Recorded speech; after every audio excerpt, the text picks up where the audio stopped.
Reading with your kids. Hola, ni hao, konnichiwa, assalamu alaikum, shalom, mahaba, ciao, bonjour, namaste, jumbo, bienvenidos. Hey, my name is Jed Lee. Welcome to Reading with Your Kids. We're coming to you from the beautiful, wonderful, historical neighborhood of Reedville, located in the shadow of the Great Blue Hill in the southwest corner of Boston, Massachusetts. We're so very honored and absolutely delighted that you join us in our mission to help all families grow closer through reading. We do that by sharing fun, thoughtful, and thought-provoking conversations with fascinating people who just happen to be writing books for kids of all ages. You can join us in our mission by telling all of your family and friends about the show and letting them know that they can hear us on the WREB AM/FM 24/7 radio network. And they can find us on the iHeartRadio app, on Spotify, Apple Podcasts, Good Pods, Amazon Music, Podcast Addict, CastBox, Audible, Player FM, Boomplay, Ghana, wherever you find your favorite shows. We have a really powerful show for you today. Dr. Anna Housley Juster. She is on the show to celebrate her new book. It's called How to Train Your Amygdala. And later on in the show, Ashley Wall will be here to celebrate the Day I Had series. Hey, my friends, we are really excited. Reading with Your Kids podcast is returning to the Chicago Toy and Game Fair, November 9th and 10th at the Stevens Convention Center in Rosemont, Illinois. Let your imagination come to life at the Chicago Toy and Game Fair, the ultimate family play experience. Dive into hands-on fun with the hottest new toys and games, meet the inventors behind your favorite products, and even get a sneak peek at what will top holiday wish list this year. From interactive play zones to exciting competitions and exclusive giveaways, there's something for every member of the family at the Chicago Toy and Game Fair. And don't miss the Young Inventor Challenge, where kids showcase their creativity and innovation. Who knows? You just might meet the next big inventor. Join us at the Donald E. Stevens Convention Center in Rosemont, Illinois, November 9th and 10th. Whether you're a game enthusiast or just looking for a fun weekend with the family, the Chicago Toy and Game Fair has it all. And like I said, the Reading with Your Kids podcast will be there, and you may have a chance to be heard on the show. Get your tickets today and bring the magic of play to life. Visit shytag.com for details, and be sure to use the discount code READ, R-E-A-D, at checkout to save on tickets. This episode is brought to you by Feliz Navidad. It's December of 2019, and Pittsburgh is covered in a terrible fog. Even worse, all of the reindeer get sick and they can't fly. Everyone in the North Pole is worried they'll have to cancel Christmas. But just when all hope seems lost, Santa's pet, Feliz Navidad, raises his paw to help. And while a dog is not quite a reindeer, Feliz is their last chance to save Christmas. This is a book about perseverance and grit. Feliz Navidad, the story of how Santa's dog saved Christmas. Get your copy today. Feliz Navidad by Ari and Rhea Helper. This episode of Reading with Your Kids is brought to you by Snoodles in Space, Episode 2, The Zoodles Strike Back, written by Stephen Joseph and illustrated by Andy Case. In this third installment of the Snoodles series, the Zoodles are determined to have their revenge. With the help of a grimy millionaire who's fallen on hard times, they intend to poison the Earth's water supply and turn everyone into willy-nillys and dilly-dallies. Can Brianna and Ricky save the Earth again? Will the outcast kids on the other side of the track rise to the challenge and help save the world? You can find out with Snoodles in Space, Episode 2, The Zoodles Strike Back. I am extremely excited. Joining us from just a couple of miles away from our Reedville studios, our guest is here today to celebrate. Her brand new picture book is called How to Train Your Amygdala. Please welcome to the show, Dr. Anna Housley Juster. Hey, Dr. Anna, how are you? I'm doing well, and feel free to just call me Anna. Absolutely. Thank you so much for having me. Delighted to have you on. Before we start talking about how to train your amygdala, I'm really fascinated and think people would be fascinated to know that you were the Sesame Street Content Director Yeah, for many years. What was that experience like? it was fantastic. Sesame Workshop is a great place to work, and I had started saying I wanted to work on Sesame Street on the show since I was about 10 years old, growing up in Bristol, Rhode Island, also not that far from us. And so it was a dream come true to get an internship when I was in grad school. I moved to New York partly because I wanted to try to get there, and it was a fantastic place to be I was there for 7 years. And working across the show, so on the license, so the all the brands, the show, the interactive media, product development, publishing, and community engagement. Yeah. It's such an amazing institution, really. It's how I'm old, so I wasn't Sesame Street wasn't around when I was in their target audience, but it's been going for what we're talking 60 years, maybe 55. 69. I think it first aired in 69.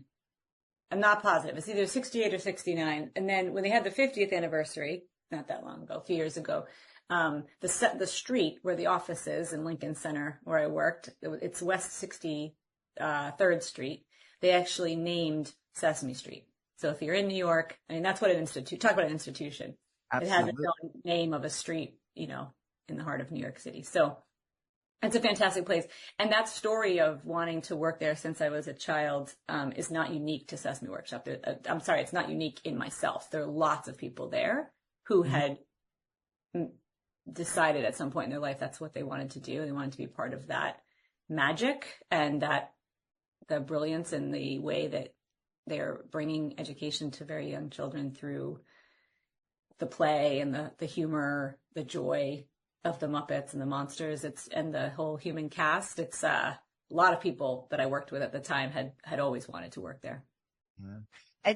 And what do you think the secret is?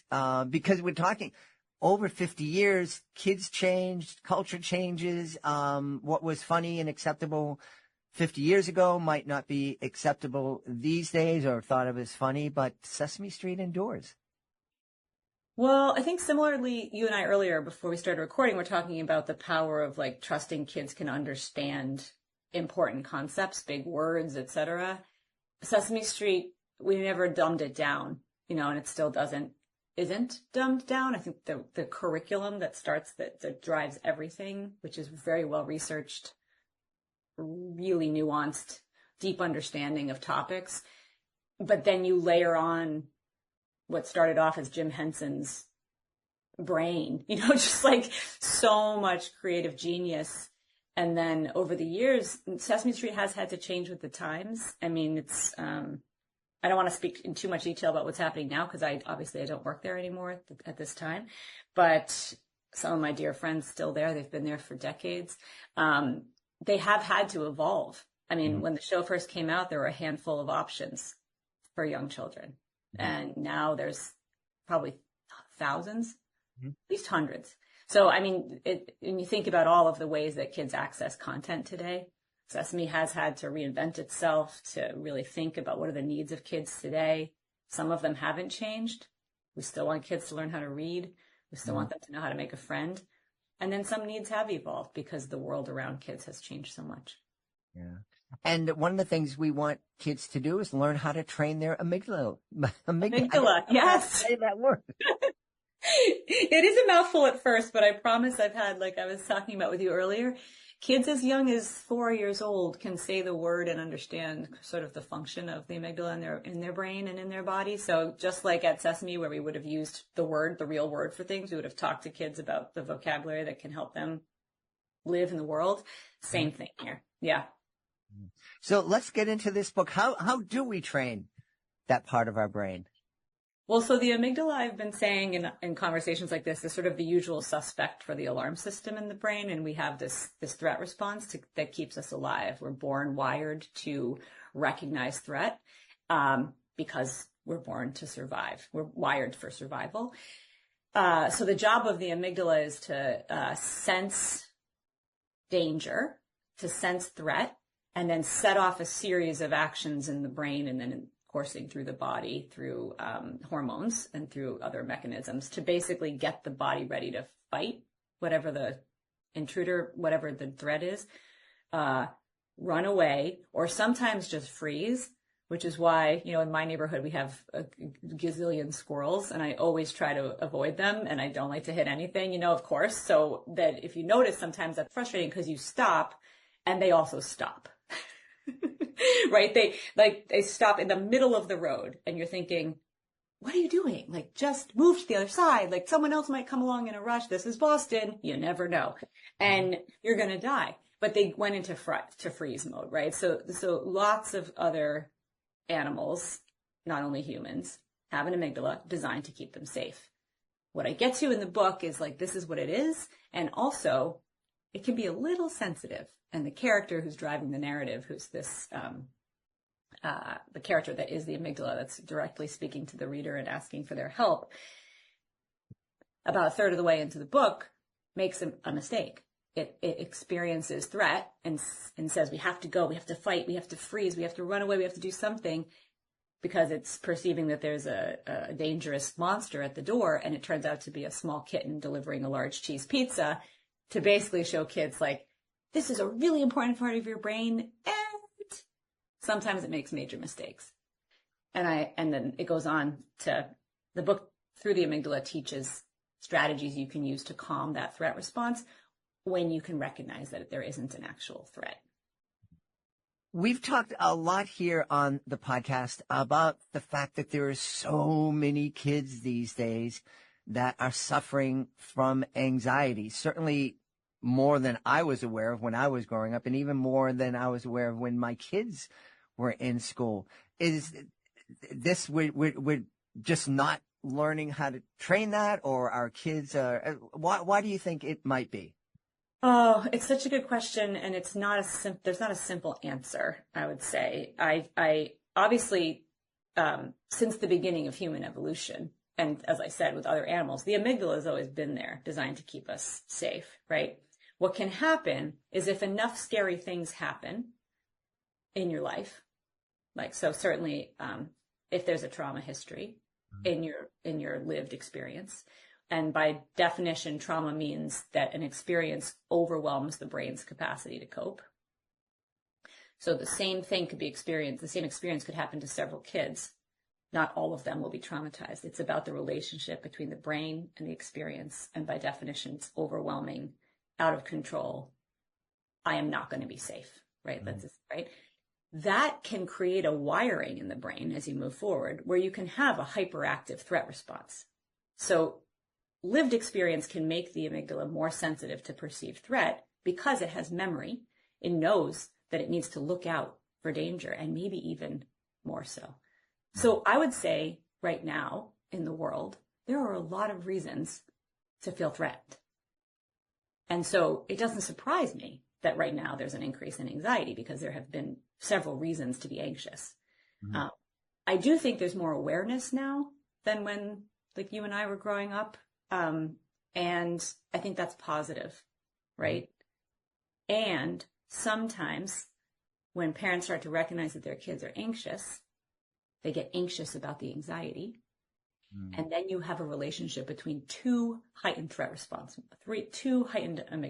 threat response, right? And I think I do a lot of work with the parents I work with and in myself, because I'm also a parent with two teenage daughters, to pay attention to when anxiety and maybe a hyperactive amygdala in a child can create the same response in the parent, and then you get kind of stuck.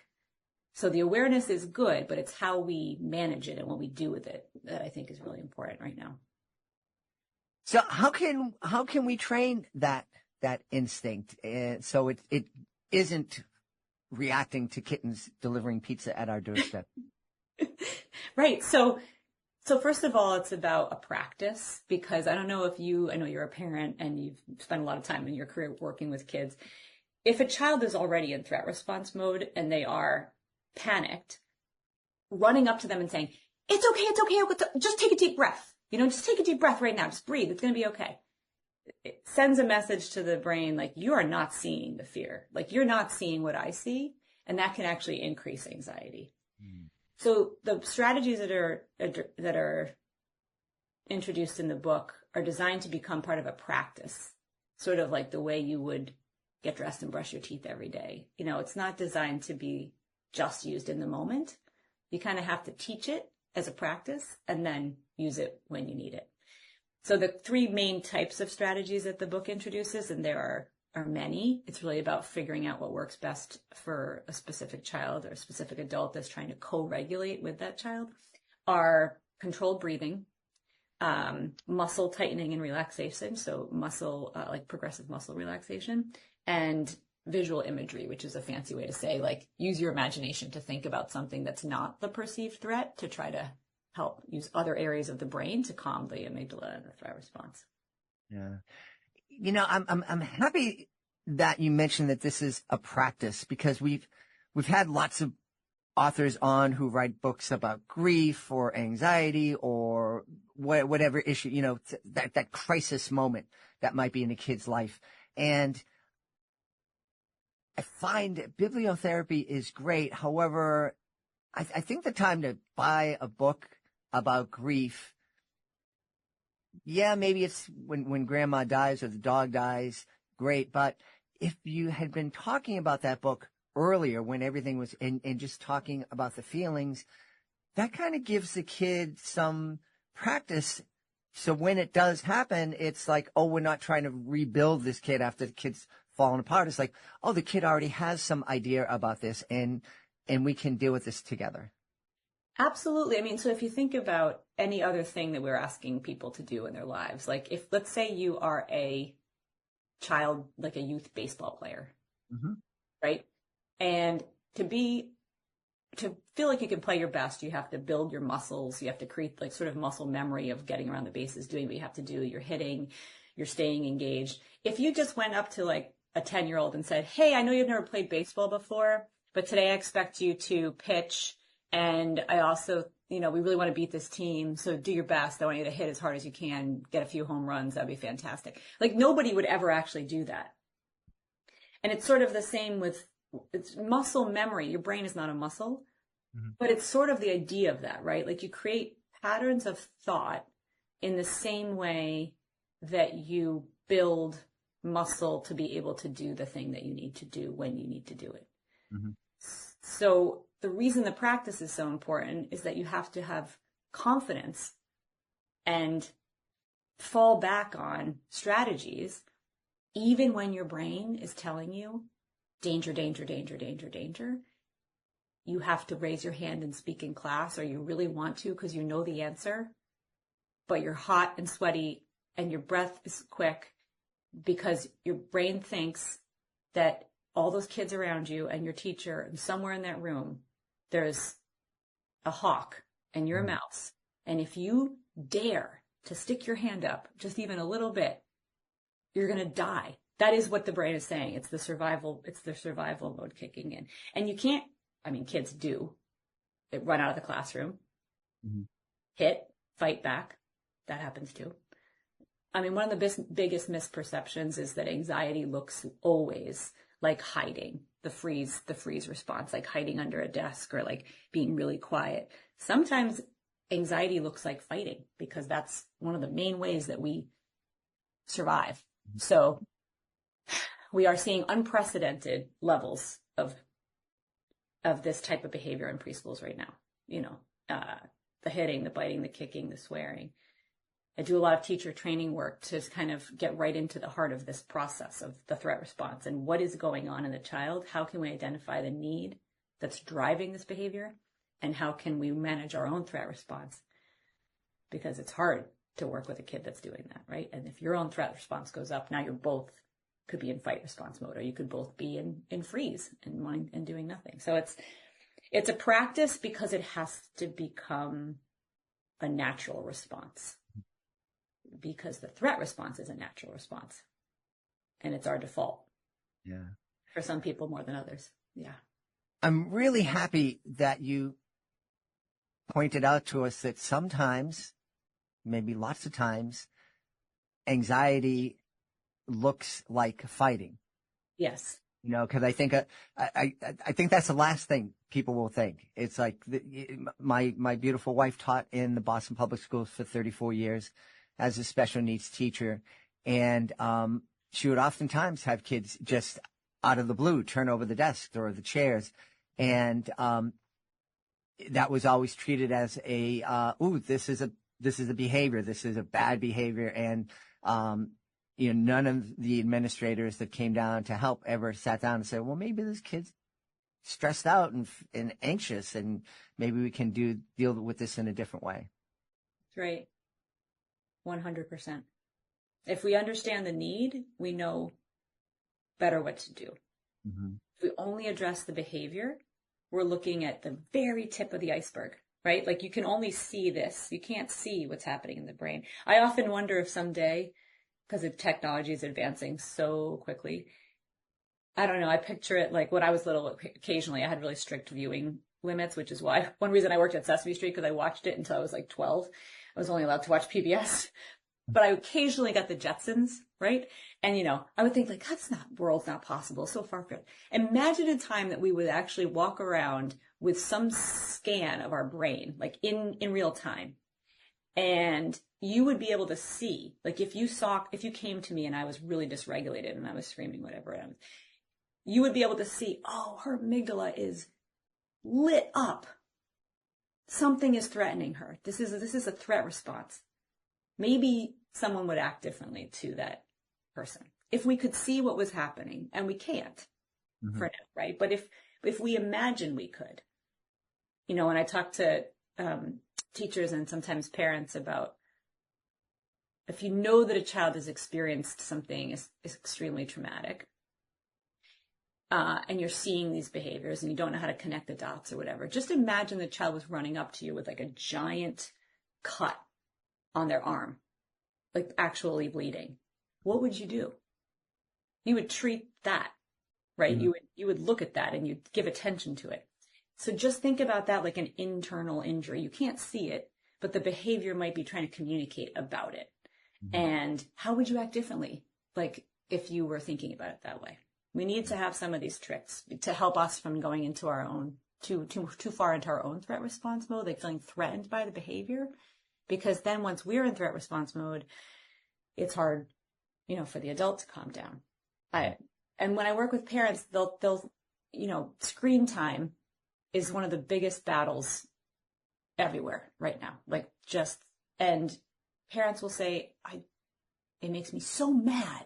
Like I've asked them to turn off the iPad 25 times, come back and again and again and again. I can't do anything about it. It's like until I get mad and scream and yell, like nothing changes. And I'll say like, well, what are you feeling when you're doing that? I'm thinking he just doesn't listen to me. I'm thinking I'm like, I know that's what you're thinking. What are you feeling? Anger. Let's peel back that onion. What's in the center of that? Fear. Why do you really care so much about the screen? I'm afraid it's going to destroy his brain. I'm afraid it's going to take over. It makes it so that we can't communicate. It all comes down to fear. The threat response comes up, and ultimately it comes down to a feeling of love and wanting to be the best parent that you can be, and feeling like if your child's doing this all the time, then you're not. So if we basically peel back the layers and try to look for what the real threat is, it's easier to kind of address it, using some of the strategies in the book, but also just through parents building understanding of what's going on in themselves. Yeah. One of the things that I love about books is that they can be mirrors, windows, and sliding glass doors. And obviously a kid in a family where a kid that is dealing with this anxiety, this is a perfect tool, perfect resource. But I also love that the book can be a window. And could you talk a little bit about what kind of conversations a family could have with a kid who's not necessarily dealing with a lot of anxiety themselves, but they might have a sibling or they might have a classmate that's dealing with it? How can How to Train Your Amygdala help them have a better understanding of the peers in their lives that are struggling with this? Yeah, I mean, my hope is that the book is read to anybody. You don't have to have anxiety on a regular basis or have it be something that even anyone in the family is struggling with. It's really a picture book first. Mm-hmm. So it's a story. So I hope people will share the story, find that as they're reading the story together, they're practicing some of these strategies to help the amygdala. You know, it's also takes it outside of the child because you're trying to help the character that's talking to you from the page. And then it just creates, like, to your point, conversations about this is in everyone. Mm-hmm. It normalizes, like, all of us can go into this response, even if we don't feel like we're doing it on a regular basis. And so it also opens up an opportunity for maybe parents that have never really thought about their own brains to consider and maybe even talk about it with a child. Like, wow, I used to get so anxious when I was younger, and I never realized that, or even now, and I never realized that this is why. It's helping to educate so that when we ask a child to use a strategy to be calm in a classroom, to do something that we're asking them to do, we have this little bit of neuroscience, right? Like a little bit of understanding of what's happening that we can't see, what's happening in our brains. Yeah. I think that's so important. And I love the idea of sharing with your kids. Wow, I kind of felt like that when I was a kid. One of the pieces of advice I give to young parents all the time is get off that pedestal that your kids are putting you on, that you're perfect and you know everything. Admit you make lots of mistakes and you made lots of mistakes. Let them see how human you are. Definitely. Yep. And there's a section at the back of the book that's all for adults. That's like about, it's like sort of how to tune into yourself first and then think about what your child might need, and also give some of those tips. Like, anxiety doesn't always look like withdrawn behaviors. It doesn't always look like freeze. And I love using analogies with parents and kids together. Like, I think there's a lot of work that's great that's being done right now in schools and that trickles into homes around why is, like, breathing to be calm. Okay. But why does that actually work? Right? Mm-hmm. Like, I think, and the reason it works is because if you pause to take a really long series of long, deep breaths, the neurofeedback, the message to the brain is, we can't possibly be being actually chased by a lion right now, because we would never stop to breathe like this. Mm-hmm. That's why it works. And I sometimes think we teach the skill without the how or the why. And I think it can be more effective if you understand I'm not just being told to breathe for the sake of breathing, or because that's the latest thing to talk about, right?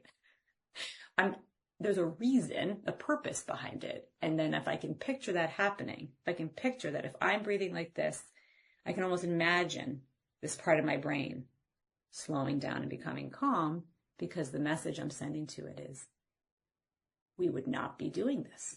Right. If there was a lion charging at us, we would be running as fast as possible, or we'd be trying to fight back, and we wouldn't be sitting here and casually breathing. And that's why it works to reset the whole central nervous system. Yeah. I love that idea of helping kids understand how their body, how their brain works. It makes perfect sense. And that's probably why we don't do it that often. It makes too much sense. Well, science is just catching up. Like, science is always catching up with human development, and then neuroscience is catching up with science, right? Because we haven't really been able to look at brain function in a very clear way since the mid 1990s. So there's just, it makes sense to me that we stop teaching as much about function at the collarbone up, because we know more about the heart. Mm-hmm. Kids know where their heart is. They know it beats. They know it, pumps blood around their body. I really look forward to a point in time when they might have as much information about how their brain works as well. So any plans to write a sequel and maybe How to Train Your Hippocampus? The publisher asked me about that. You know what's so funny is that I would love to, and maybe we will. Maybe there's a story somewhere, and then maybe someone else will. The word amygdala is super fun to say, and there's so much character depth. And I think you could do the same thing with the hippocampus, but it's not the same usual suspect. It doesn't have the same depth of character. Like the amygdala just is, it's like powerful and strong and like superhero-like, but it's also tiny, and it's also super sensitive. It's like, it's got all these nuances to it that made it easier to kind of imagine it as a story when I laid awake at night during the pandemic thinking about the story. Yeah, Yeah. that must have been a lot of fun, just kind of coming up. And again, I go back to the kitten delivering the pizza. That's just a perfect image. It was the least threatening thing I could picture. And if you get the book, listeners will see that the kitten, Cynthia Cliff, who did the illustrations, is just fantastic. And she made the kitten look as non-threatening as possible. I mean, it's small, it's timid. It ends up appearing in every page, which was by editor Cassie Sitzman's ideas, genius also. Like, so you can kind of do an I Spy looking for the kitten, which is calming, too, to do that process and be focused on looking for something as sweet and calm as a little kid. I do have another book coming out, but not until summer of 2026. And it's got a little bit of a different, same publisher and a different theme. Yeah. Well, you have an open invitation to come back in 2026, but I hope you write another book early so you can come back a little bit earlier. I would love to. Hey, I'd be remiss if I didn't ask you who your favorite Muppet was. Definitely, if I had to choose one, it's always so hard, but I'm going to go with Grover. Okay. He's fantastic. I mean, he's just also has so much depth, like so curious, so lovable, makes mistakes. And just like, if I was going to go out for coffee with one of them, I would choose Grover. Awesome. Well, we should tell everybody where they can go to find out more about how to train your amygdala and find out more about you. Oh, so I have a website. It's annahousleyjuster.com, and people can connect with me there because you can click on the envelope and email me. And the book is available on Amazon, but it's also available at a lot of local bookstores. And I like to encourage people to go to their local independent bookstore and ask about it. But if not, it's also available both on Barnes and Noble and on Amazon.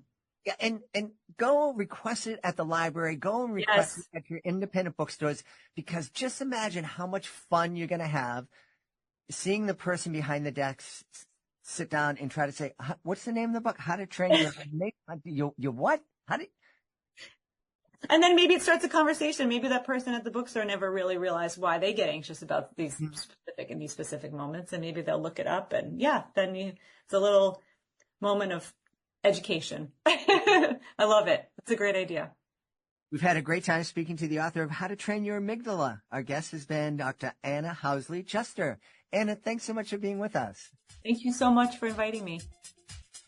Are you looking for the perfect gift for a young reader? Woofy and the Dinosaur Dig Adventure, the second book in the Woofy series, is an exciting choice that fosters creativity, friendship, and teamwork. Join Woofy, a small gray stuffed dog, on his thrilling quest to help his friends excavate a T-Rex in the mountains.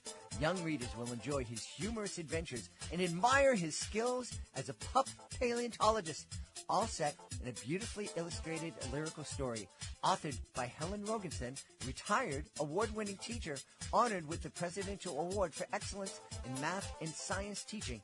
This book encourages lifelong learning while supporting charities for animal rescues and children in need.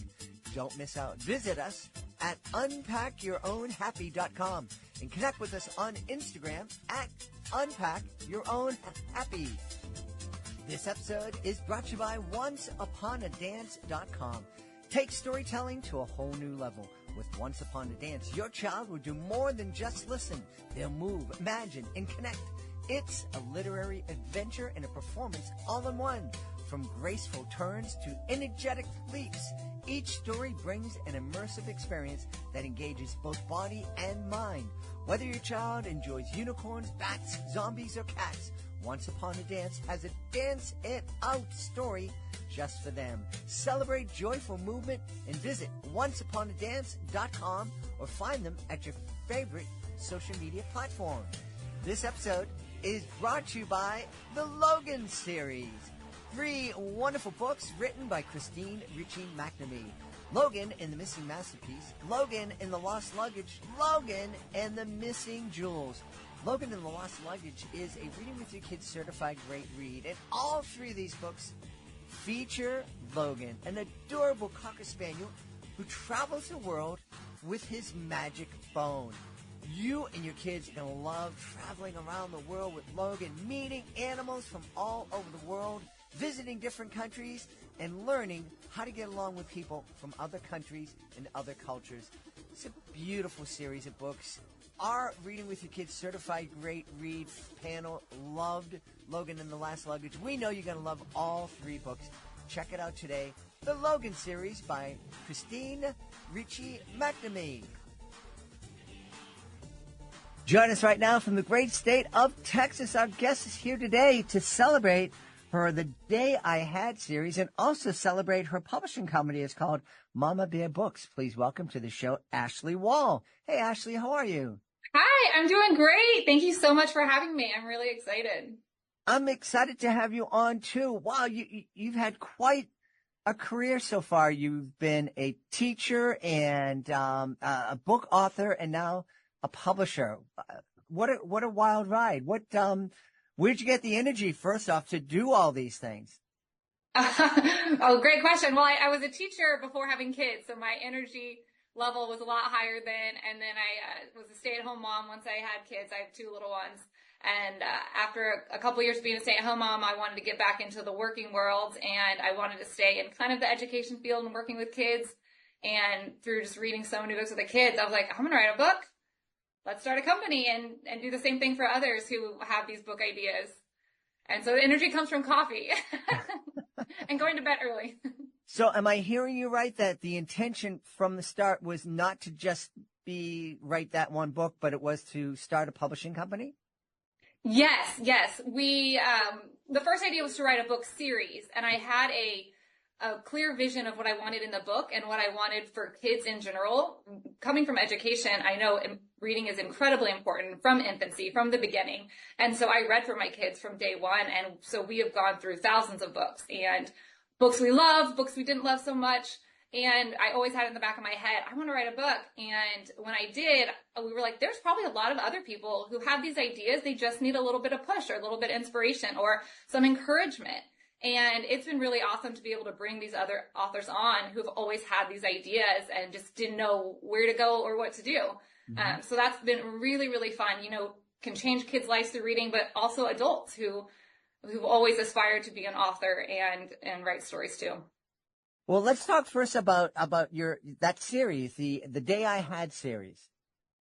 Yeah, so it's this group of 4 kids, and they have big imaginations, and it doesn't say it particularly in the book, but their toys kind of come to life every day, and they go on these adventures with their toys using their imaginations, and they are empowered to make the decisions. Like the first one is the day I had a bulldozer, and they each have their construction vehicles, and what fun things can they do, and then what can they also do to help with these vehicles. And then the next one is the day I had a dinosaur. They have these big dinosaurs, and so they go on these fun adventures. They play hide and go seek in the park with dinosaurs. So there's some really silly illustrations in there as well. And then, one dinosaur is having trouble doing things, Rex, with his shorter arms. So it also can teach perseverance and not leaving others out and making sure we include everybody and how can we adapt for others. And so it's got a really fun story. And then there'll be the 3rd one coming out in the spring, which is the day at a fire truck. And the kids take over the fire department for the day. And they have some mishaps along the way. They run into a fire hydrant. So there's some silly things that go on. We definitely want the book. Our illustrator, Von Duck, does an awesome job at making the pictures really silly and fun, but also kind of giving those underlying messages as well. When you created your series, being a teacher, did you have the message in mind and create the story around the message? Actually, the message kind of came second. I knew that I wanted to put messages in, but I wasn't sure which ones where and what stories. Two of our biggest goals is to create a love for reading in kids because it is so important for their cognitive development. So we really wanted to create fun books and create kids with big imaginations. We believe that kids who can imagine are kids who can change the world. They can do anything. And so those are 2 big things where those were my focuses. I want to make them really fun. So kids say, I want to read. And they really start loving reading. And then also help them with their big imaginations. And then, of course, the lessons kind of came in once we had this big story idea. And so then the lessons come in through what's the next adventure. Exciting. What's it feel like now, knowing that there are families and teachers that are pulling out your book and reading them to young kids? It is the coolest thing. It is so awesome. I do a lot of school visits too. And so reading with these kids, it's awesome. And we have parents now coming back, oh, my kid loves The Day I Had a Bulldozer. I have to get The Day I Had a Dinosaur. Oh, when's the fire truck coming out? And it's just amazing. It's really so cool. And then to have the kids, each book has a little sneak peek at what's coming next. And so when I turn that final page and they're like, a dinosaur, fire truck, it's so exciting to see their reactions and want to read again. Another book. We need another book. So it's absolutely amazing. Yeah. As a teacher, my beautiful wife taught for 34 years, and amazing. Yeah. And she, one of the things when I started reading with you kids, I asked her, I said, how can I have a feeling that people who are listening to a podcast called Reading with Your Kids are reading with their kids. And I'm a firm believer. I know that the relationship I have now with my adult kids was built on a foundation of reading. And I know how valuable reading with our kids can be. How can we reach out to those parents who aren't reading with their kids for whatever reading? How can we best motivate them to pick up a book and read with their kids every night? That is such a great question. And it's actually something I am working on. I'm also partnered with the Barbara Bush Foundation in Houston to get kids in underserved areas who don't have access to as many books at home libraries. And I think a lot of parents who don't read with their kids right now, they just don't know and understand that they need to be reading at this young age. Because of course, as parents, we want the best for our kids. You know, we are going to make them breakfast, lunch, and dinner, and we're going to clothe them. And I think parents just need to understand how important reading is, especially as kids start kindergarten. You know, they can make the connections with sentence structure and vocabulary and comprehension and critical thinking. And that starts from infancy. And so I think we just need to spread the word on it. And the statistics show it. You know, the kids who start kindergarten who have been read to and who haven't have that head start and are learning quicker and understand the comprehension, and that continues to follow them. And I think, especially as kids get older in elementary too, they tend to lose a little bit of interest, especially with screen times or screens everywhere. So I think parents just really need to be educated on how important reading is and understand what can happen when reading is not going on. And I mean, of course, you're going to then know, oh, let's pick up some books, time to read. You know, we go up and start the bedtime routine a little bit earlier to get a couple extra books in. We go to the library, and the kids, it's amazing. They'll spend an hour or two in the library just looking at books. So I think it really all starts with just educating the parents. Mm-hmm. You know, you mentioned spending hours in the library. I remember one of my favorite things to do at the mall, because going to the mall wasn't one of my favorite things to do, would be to bring my wife to whatever store she wanted to visit and then skedaddle over to Borders or Barnes & Noble and just get lost in the aisles. Yes. Yeah, browsing books. That is one of our favorite things to do too, that my kids love it. They will aisle by aisle, bring the books over to little cushiony chairs and read. They'll look at the books by themselves sometimes, and Mommy, will you read to me sometimes? So both are great too. You know, kids just picking up a book and looking at it themselves is also really beneficial. Yeah. As a teacher, were you able to spot the kids that you knew were being read to at home and the kids who probably weren't? You know, I taught middle school math, so it's kind of a funny jump going from math. I'm definitely math-minded, but I've always loved reading and had a big imagination. But you can, because in math, especially at the age I taught, there are a lot of word problems.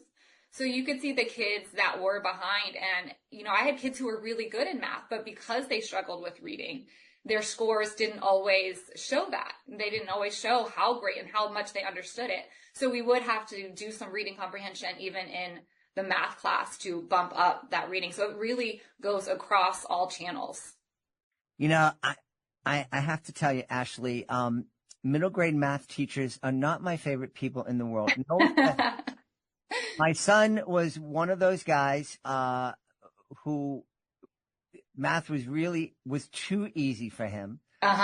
And he would do the math in his head. Yeah.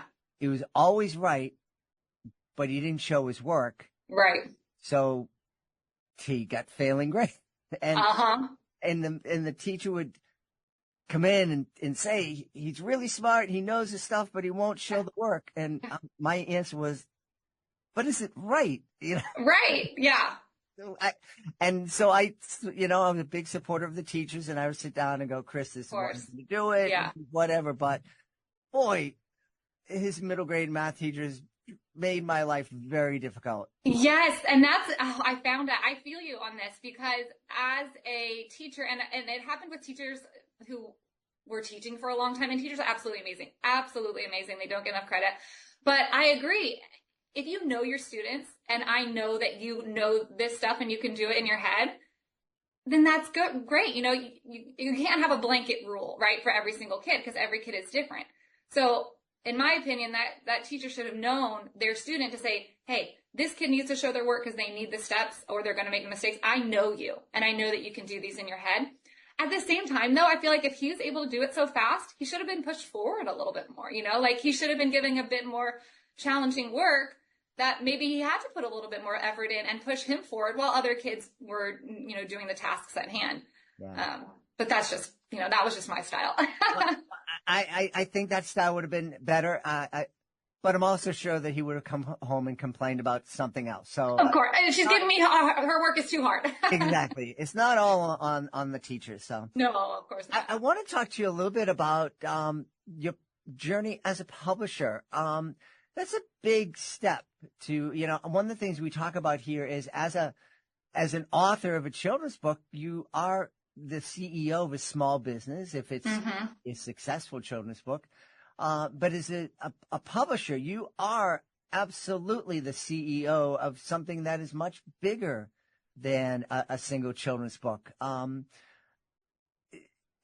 Teaching and entrepreneurship aren't always kind of related to each other, but you obviously had that entrepreneurial skill inside of you. Yeah, it's not something that I ever thought, when I was doing a lot of praying, where should I go? I knew I wanted to stick with kids and education, but I didn't want to go back into the classroom. And my husband is very business minded. He's always worked in business. My grandpa, my dad, they were both business guys. So I kind of had that, there. And then when I said I wanted to write a book and we kind of talked more about it and we wanted to start a company, we just jumped right in, and it's been really awesome. Very challenging. We've had ups and downs. I had to learn a whole new, business, and I'm still learning every day. But it's really been so fun. I think part of the education background is I've always loved to learn. And so I have been able now to learn something totally new. And that's been really fun. I read all about it and I learned so much. And so I think that's where the education crossover comes. Yeah. So let's talk about some of the authors that we will be introduced to through Mama Bear Books. Yes. So our first author was Christy Tessing. She's out of Arizona, and she actually wrote her book in 8th grade for an 8th grade project. And when we started the company, she was like, my parents held onto this book for so long because they just believed in it. And it was such a fun book. We right away said, yes, it's about this boy he goes into Colorful County and his crayons come alive and he solves this mystery. So the first one is the birthday cake goes missing and he has to follow the clues to solve the mystery. And it's a really fun read. It teaches colors and color theory and, critical thinking, all that. But it's just a really big imaginative book. And it's so fun that she had written it so long ago. Yeah. Was there a lot of work to kind of bring that 8th grade writing to a professional level? We did, yes. And we use, all professional editors and illustrators and book designers and everything like that. So we did go through a full edit. So it's fun now to look at her 8th grade illustrations and her 8th grade manuscript to what it is now and how it's evolved. It's really cool to see that. That must be very cool. And I'm imagining that it must be a real fun trip for her. Yes, yeah, and her parents. She took a really sweet video when they got the first advanced copies, and her dedication was to them. And it was so sweet, just their reactions to it was really fun. And, it shows you when you believe in your kids, and you, even 20 years down the line, you don't know what's going to happen with those things that you believe in, so you just never give up on it. Yeah. So how did Christy and the other authors find you? So Christy actually was a friend's wife of my husband. But all of our new authors have either come through, we're big on social media, our website, and they've just found us through that. Mm-hmm. And are you open to submissions from authors, or do they need to have an agent? We are, we are still small. So the submissions go directly to me from our website. And if it's a match with what we're looking for and what we have time for, and even if not, I love to just give advice and encouragement to authors who are coming in, because it's a big step. And it's exciting, and it may not be a fit for us, or we may not have it in our timeline, but somebody else will. And so I never want anybody to give up. Yeah. And what kind of things are you looking for if there's an author out there listening to this and thinking, oh, maybe. Yeah. Yeah. Well, like I had said before, one of our biggest missions is to develop a love for reading and really promote literacy. So we really want fun books that kids will want to read and parents will want to read and turn to again and again. And then books with big imaginations, books that empower kids. So those are kind of the three big things that we look for. And that can look many different ways. But those are the big things that we look for when reading a manuscript. Yeah. And I know you're publishing picture books right now. Are you looking to also eventually down the line get into middle grade novels and YA titles or anything like that? We would love to continue to expand. I'm actually working on a elementary level chapter book, and we've got another author who's working on one as well. And so it kind of started because my kids were so young, and we had picture books everywhere. And so we started picture books. Now the kids are getting a little older. Now we're getting chapter books. And so it's kind of fun that the company's evolving how they are. So we would really love, to start getting in with elementary chapter books, and then the YA, middle school, all of that. Awesome. And I imagine one of the biggest challenges for you must be getting your book into bookstores. Yes, yes, being new, but we have always from the beginning said that we, Scholastic, Penguin House, those were all the big publishing companies, and that is where we model it after. We want our books to look professional and quality, just like you would at a Target shelf. And we've always said we will be on a Target shelf. We will be on a Barnes & Noble shelf. We will be in these big stores. It just takes time. We have a super exciting partnership with Baker & Taylor starting in January with their sales team. So we're hoping to get some national bookstores. Right now we're doing a lot of local stuff. We do a lot of local events here in Austin. But we're growing and we're moving and we are dedicated. So it'll happen. Wonderful. Where can people go to find out more about the Day I Had series and more about Mama Bear Books and you? Yes, our website is mamabearbooks.com, and then we're pretty big on social media. We're pretty active on there. On Instagram, it's mamabear_books. And we would love to connect. Wonderful. We've had a great time speaking to the author of the Day I Had series and the driving force behind Mama Bear Books. Our guest has been Ashley Wall. Ashley, thanks so much for being with us. Oh, thank you so much. This was really fun. We hope you've enjoyed this episode of Reading with Your Kids, and we hope you'll join us for the next exciting episode of the show. We also hope that you would consider leaving a 5-star review on whatever podcasting platform you are listening to us on. We love Spotify. We love the iHeartRadio app. We love Apple. We love all of the platforms that carry Reading with Your Kids, even the ones we're not aware of. And there are plenty of those. And if you're listening on the WREB AM/FM 24/7 radio network, please let your local station manager know that you love Reading with Your Kids. Please follow us on social media, facebook.com/readingwithyourkids, at Reading with Your Kids on Instagram, and at Jelly Magic on X. We have a great YouTube channel, youtube.com/Reading with Your Kids. You can find all of our Reading with Your Kids Certified Great Read animated announcements. You can find our Drawing with Your Kids videos, our STEM is Family Fun videos. You can also find most episodes of Reading with Your Kids. And, of course, we'd love for you to visit our website, readingwithyourkids.com. So much to do there. You can visit our blog, visit our Reading with Your Kids Certified Great Read Wall of Fame. Use the contact button up at the top of the page to send us a message.